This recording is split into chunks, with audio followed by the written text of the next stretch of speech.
ხალხო, ამ საქართველოში რა გვჭირს? მხოლოდ ის გამაგებინეთ. აი კატარში ვართ, დოჰაში და აი ხა ეგ ხედავთ ადამიანს, რომელიც ალაგებს. იდეაში ალაგებს ასწავებს. ესე უბრალო ენით რომ ვთქვათ, დიასახლისია დამლაგებელია, ასე ვთქვათ. ესე იგი აი ეგრეთ წოდებულ უბრალო დიასახლის. უბრალო დიასახლის. იმ ხელა სერვის პლუსი აქვს, რომ კორიდორში ვერ გაივლი. Hello, madam. Good morning, madam. Oh, sorry, madam. აი ესე გეპატიჟები. გიღიმიან. აი გაწევენ ამას რომ არ შეგაფერხონ მოძრაობის დროს, მოვცანდი გეუბნებიან. ჩვეულებრივი, უბრალო სიტყვებით რომ ვთქვათ, ჩვეულებრივი დამლაგებელია. აი მე აქ არსებულ ჩვეულებრივ დამლაგებლებს საქართველოში სუპერმარკეტების, ბრენდული მაღაზიების და უკაცრავად და ვითომ ძალიან ძერსკი მაღაზიების საზოგადოებასთან ურთიერთობის მენეჯერებად დავნიშნავდი თუ არა დირექტორებად და კონსულტანტებზე ლაპარაკი აღარ მაქვს ხალხო. ესე იგი, მაღაზიაში კი არა ნებისმიერი მომსახურების სადმე ობიექტზე რო შეხვიდე, სადაც მომსახურება არის, ნუ აი არ ვიცი რა, ან მაგრად შეგწხვება, ან გამოქცევა მოგინდება იქიდან. აი რა გვჭირს ხალხო?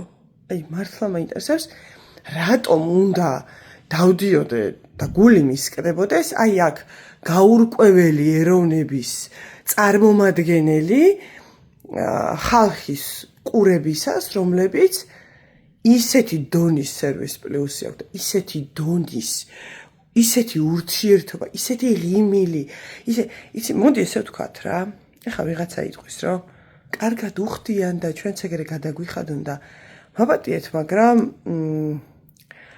ყველგან მით უმეტეს ისეთ ადგილებში, სადაც ცოტა მიმალული ადგილებია, არც აქ არ არის კამერები. და მხოლოდ კარგად უხდიან და ამიტომ ზრდილობიანად მოვიქცეთ და თუ კარგად არ გადაგვიხდიან, მაშინ უზრდელები ვიყოთ. აი ეს არის ყველაზე დაბიო აზროვნება. და იმაში ზარწმუნებული ვარ, რომ ამ ადამიანებს, ხო? მხოლოდ იმიტომ არ აქვს ეს კულტურა, რომ კარგად უხდიან. Yes, sure. აი ნახე, ბოდიშებით და ნუ აი არ ვიცი როგორ მოდი. ასე რომ მე ვფიქრობ, რომ პრობლემა არც გადახდაშია. პრობლემა არის განათლებაში.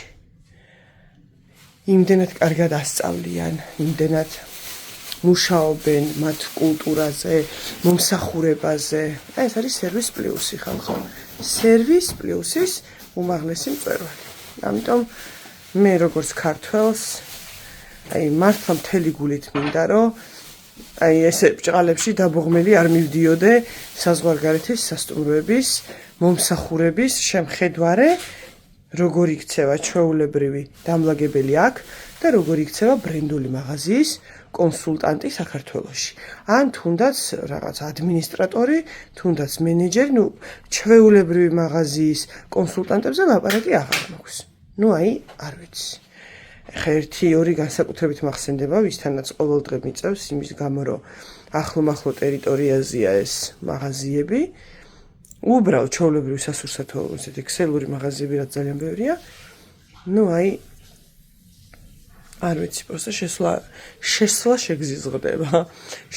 შეგზიზღდება. ხალხო, მოდი რა, რაღაცნაირად ვიზრუნოთ. ეს ხო ჯერ სისუფთავე აეროპორტში, აზიაში, სადღაც უკაცრავად კატარში, დოჰაში, ვითომ აი მე არაბები ჩამოდიან, არაბები და რაღაცა ესე აზიზურად. ხალხო, ამათ ტუალეტში გეფიცებით, აი დავამტკიცე სიმართლე, ამათ ტუალეტებში გადაკრიალებულია ყველაფერი. და თბილისის აეროპორტის ტუალეტში რა ხდება? აი მე ხმერთო. მარტო იმაზე ილოცებთ, ოღონდ ეხლა მოფსმა არ მომინდესო. საშინელება ხდება. დროს და საშინი კატასტროფა ხდება. და აეროპორტი რა ადგილია? ადგილი, სადაც სტუმარი, სხვა ქვეყნიდან მოსული სტუმარი პირველი აეროპორტში მოდის და პირველი აეროპორტის საპირფარეშოს ეცნობა. ანუ ჩვენი პირველი შეხედულება, ჩვენზე პირველი შეხედულება იწყება აეროპორტის ტუალეტით. რომელიც იმდენად შთამბეჭდავია, რომ იმ წამსვე რო უკანა რეისი არსებობდეს და მე რო ჩამოსული სტუმარი ვიყო, იმ წამსვე უკან გავფრინდებოდი. და ამ დროს, არაბია ჩამოსული, რაღაცებს ლაპარაკობ და ამ დროს გადაბზრიალებული აქვს აქაურობა. არ ვიცი, ზეხარისხში აქვს ისუფთავე.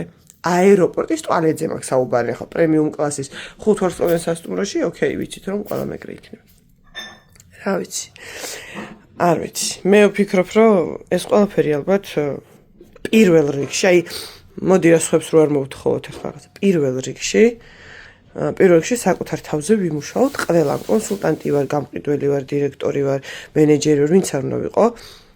ჩვენი პირადი კულტურა არის ეს და ვინმე თუ არ მასწავლა ღიმილიანი მისალმება და გამარჯობა და ბოდიშისმოხდა და თავაზიანი ნაბიჯების გადადგმა ვინმე თუ არ მასწავლა, მე ვფიქრობ ეს პირველ რიგში მოდის ოჯახიდან და შენი შინაგანი კულტურა არის ეს პირველ რიგში და მერე უკვე არის სერვის პლუსი, მერე არის მომსახურება, მერე არის მენეჯმენტი და ასე შემდეგ და ასე შემდეგ.